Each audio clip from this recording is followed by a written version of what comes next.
अस्सलाम वालेकुम वरहमतुल्लाहि वबरकातुहू। दोस्तों, मैं आपका दोस्त हकीम मोहम्मद इंतखाब आपकी खिदमत में हाज़िर हूँ एक बार फिर एक बेहतरीन जानकारी लेकर। पिछली दो वीडियो में मैंने जहाँ तक मुझसे हो सका मैंने आपको बेहतरीन जानकारी दी और बहुत सारे लोगों को वो पसंद भी आई। अब कुछ लोगों ने आगे के लिए दरख्वास्त की है। मेरी कोशिश है कि मैं इस पर सही जानकारी आप तक पहुंचाऊं और आगे फिर मैं इन सभी बीमारियों से छुटकारा पाने के लिए नुस्खे भी आप तक पेश करूं।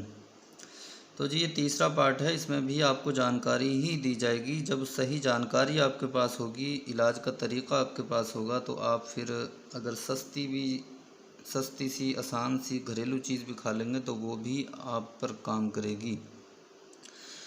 अगर आप अच्छी चीज़ मिजाज के हिसाब से आप खाते हैं ना, अपनी कंडीशन के हिसाब से, तो एक आम सी चीज़, छोटी सी 2 रुपए की चीज़ भी हज़ारों रुपए का काम दिखाती है। तो जी, पिछली वीडियो में मैंने कुछ जानकारियाँ दी थी मुस्तज़नी करने के नुकसान। बहुत सारे लोगों ने मुस्तज़नी नहीं भी की होती है, फिर भी उनको प्रॉब्लम होती है। उसकी वजह ये होती है कि उनके भी शरीर में वीर्य की मात्रा कम हो जाती है। उसकी वजह ये होती है कि उनको जरियान का मसला हो जाता है, धात रोग हो जाता है, जिस पर वो ध्यान नहीं देते और धात रोग बहुत लंबे समय तक चलता रहता है, जिसकी वजह से शरीर में वीर्य की मात्रा कम हो जाती है। फिर वो धीरे धीरे कमज़ोरी आना शुरू हो जाती है।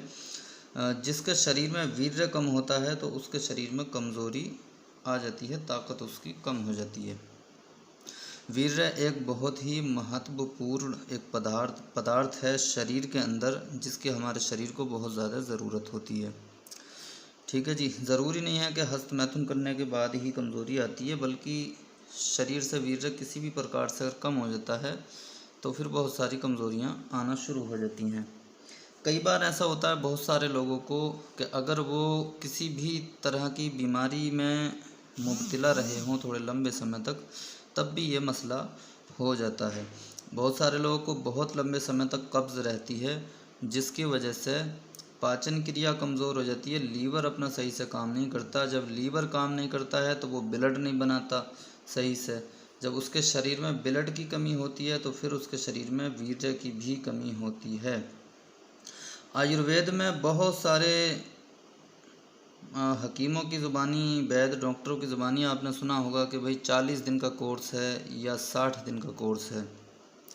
दोस्तों, आयुर्वेद कहता है कि आप जो भी कुछ आज खाते हैं उसकी मनी बनने तक का जो प्रोसेस चलता है, लगभग उसमें 40 दिन लग जाते हैं।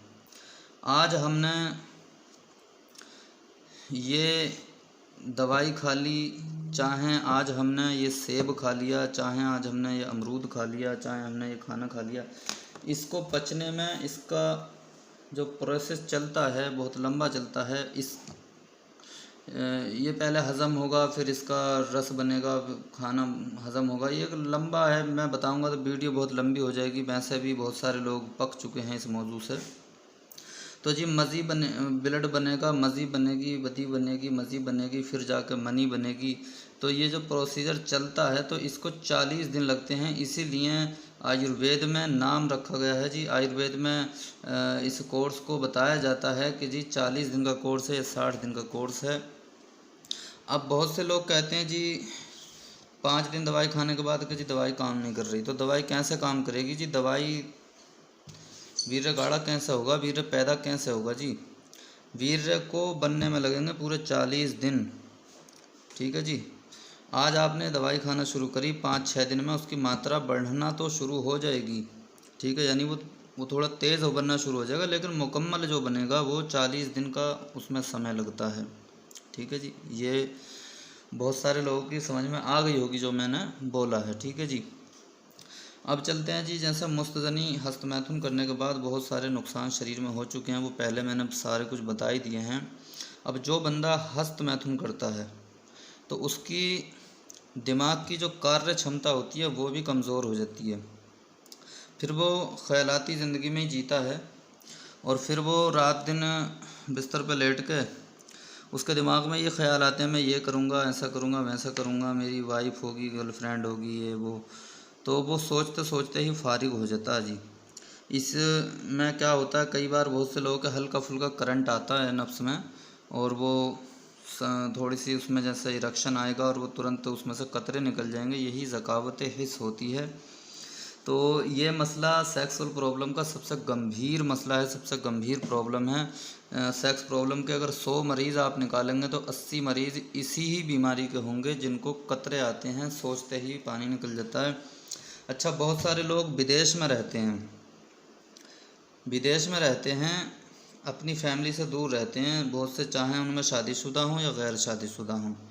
आजकल कोई भी खाली नहीं है, अगर उसकी वाइफ नहीं है तो कहीं ना कहीं उसका जुगाड़ ज़रूर फिट होता है जहाँ को वो फ़ोन करता है, ठीक है जी। तो बहुत से लोगों की कंडीशन ऐसी हो जाती है कि वो अपनी फैमिली में या अपनी कहीं भी उसको लड़की को फ़ोन करता है, तो उधर उसका दिमाग जो है ना इतना एक्टिव हो जाता है कि वो सारा कुछ कर लेता है, खाली बात बात में ही वो फारिग हो जाता है बंदा। वो ज़कावत हिस्स होती है, ये बड़ी गंभीर बीमारी है, ठीक है जी। तो अपनी सोच को कंट्रोल में रखें, भले ही बात आप करें लेकिन ज़्यादा एक्टिव ना हो, दिमाग को कंट्रोल में रखें, ठीक है जी। अब एक चीज़ और भी बता दूं आपको, जो लोग ज़्यादा बचपन में या जवानी में ज़्यादा शादी से पहले पहले जो लोग ज़्यादा मनी को ज़ाया कर लेते हैं, खारिज कर देते हैं, खर्च कर लेते हैं, निकाल देते हैं, तो उनके अंदर वीर्य में शुक्राणुओं की कमी भी हो जाती है, जो बच्चा बनाने के जरासीम हैं वो भी कम हो जाते हैं।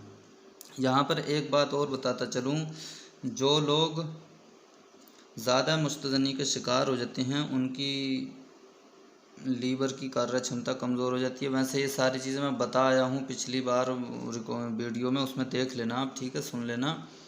तो ये सारी चीज़ें समझा आया हूँ। जब लीवर कमज़ोर हो जाता है तो उसमें खुश्की बन जाती है, खुश्की बनेगी तो गर्मी बढ़ेगी, गर्मी बढ़ेगी फिर वो कब्ज़ होगी, कब्ज़ होने के बाद वीर्य में इन्फेक्शन हो जाएगा, यूरिन में इन्फेक्शन हो जाएगा या ब्लड में इन्फेक्शन हो जाएगा।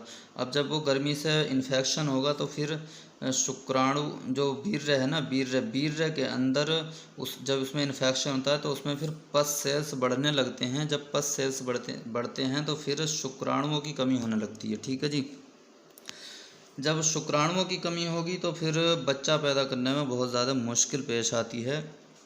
तो इसका सबब भी कई बार मुस्तजनी हस्तमैथुन इसका ज़िम्मेदार बनता है, ठीक है जी। तो बच्चा बनाने में बहुत ज़्यादा मुश्किल का सामना करना पड़ता है ऐसे बंदे को जो बचपन में ज़्यादा खर्च कर लेता है इसको। अब इन सारी बीमारियों का इलाज का तरीका क्या है? सबसे पहले तो एक बात बता दूं आपको, अगर आप इलाज करना चाहते हैं तो किसी से भी ऑनलाइन दवाई ना मंगवाएं, ठीक है जी। आजकल दुकान खोल के इतने हकीम बैठ गए, इतने डॉक्टर बैठ गए हैं, वो चाहे वो भले ही खुद मरीज़ हो, चाहे वो खुद मरीज़ हो, लेकिन वो हकीम बना बैठा है और आपको ऑनलाइन दवाई भेज ही देगा, ठीक है। तो कहीं से भी आप ऑनलाइन दवाई ना मंगवाएं। अगर हाँ कोई मजबूरी है, कोई परेशानी है तो मंगवा सकते हैं, ठीक है। लेकिन जहाँ तक हो सके तो भाई मिल के दवाई लें, ठीक है। अगर आप मुझसे कोई ये कहता है कि नहीं जी मैं मिलूँगा नहीं, आप मुझसे कोरियर से ही दवाई मंगवाएं, तो आप उससे हरगिज़ ना मंगवाएं। क्यों कि मेरे पास एक दोस्त ने बताया, मेरा एक बहुत करीबी एक भाई है जो दिल्ली में रहते हैं, उन्होंने बताया कि जी मेरे घर से 5-7 किलोमीटर ही दूर एक हकीम है जिससे मेरा संपर्क हुआ। मैंने उससे बोला कि मैं आपसे दवाई मिल कर लूँगा, तो वो कहने लगा कि नहीं जी मैं कोरियर से ही दूँगा। भाई एक बात बताइए, अगर आप उसके घर से बहुत दूर हैं, मान लो आप दिल्ली में रहते हैं, मरीज़ मुंबई में है, आने में प्रॉब्लम हो रही है, तब तो एक मजबूरी है, कोरियर हो गए। अब आप अगर इतने एरिया में रहते हैं कि आप आसानी से उससे मिलकर दवाई ला सकते हैं, तो फिर मिल क्यों नहीं सकते? भाई इसका मतलब ये हुआ कि आप फ्रॉड कर रहे हैं। दवाई देंगे उसको, उससे 5-7 हज़ार रुपये लेंगे और उसका नंबर ब्लॉक कर देंगे, वो आपको कहाँ ढूंढेगा फिर, ठीक है जी। तो इन चीज़ों की भी आप सावधानी बरतें, ध्यान रखें इन चीज़ों का, ठीक है।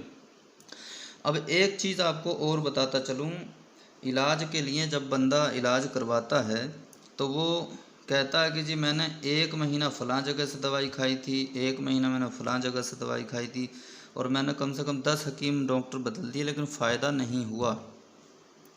तो जहाँ भी इलाज करें मुकम्मल इलाज करें, 1-1 महीना दवाई ना खाएं। हमारे पास आप आए, हमने आपको जरियान की दवाई दी, आपकी परेशानी सुनी, आपने अपनी परेशानी बताई, हमने आपको धात रोग की और पेट की और गर्मी की खुश्की की दवाई दे दी।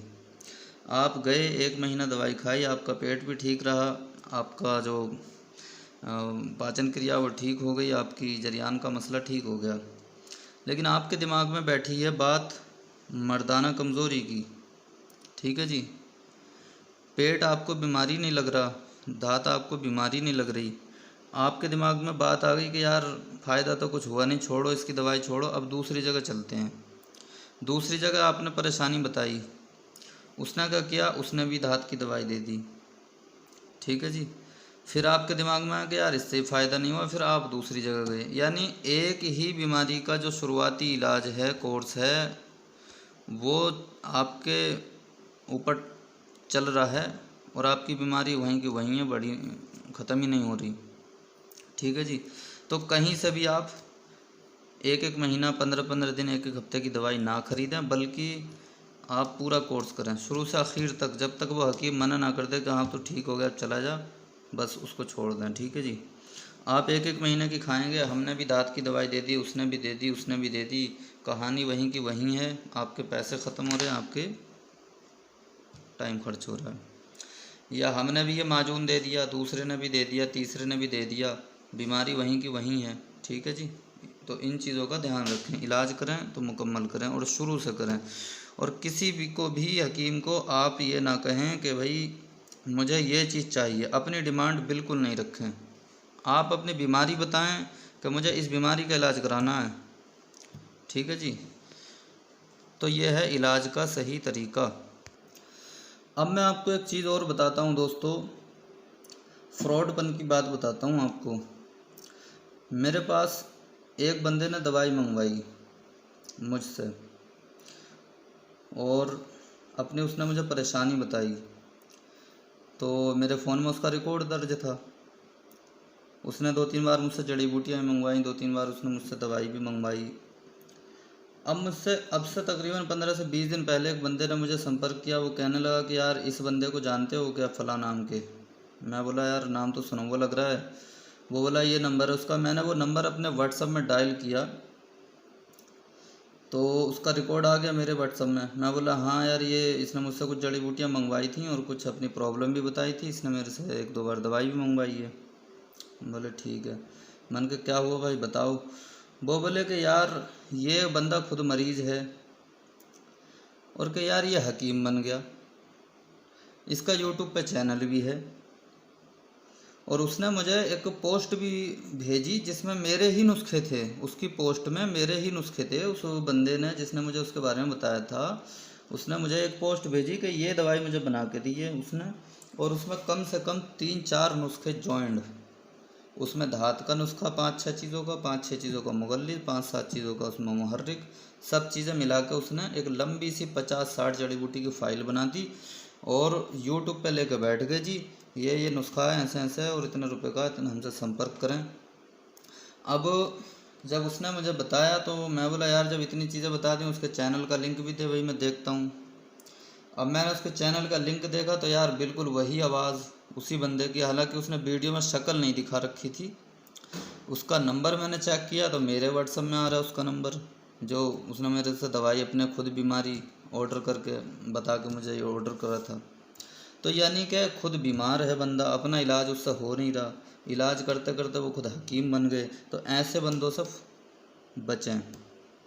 तो उस भाई ने मुझे ये बताया कि यार मैंने 6,000 रुपये की 7,000 रुपये की दवाई ली और दवाई उल्टा नुकसान दे गई, पेट में कब्ज़ कर गई, गर्मी कर गई, तो बीमारी और ज़्यादा बढ़ गई। और इसने बाकायदा कई सारे ग्रुप भी बना रखे हैं और ग्रुप बनाने के बाद दवाइयाँ सेल कर रहा है और लाख रुपए महीने के कमा रहा है।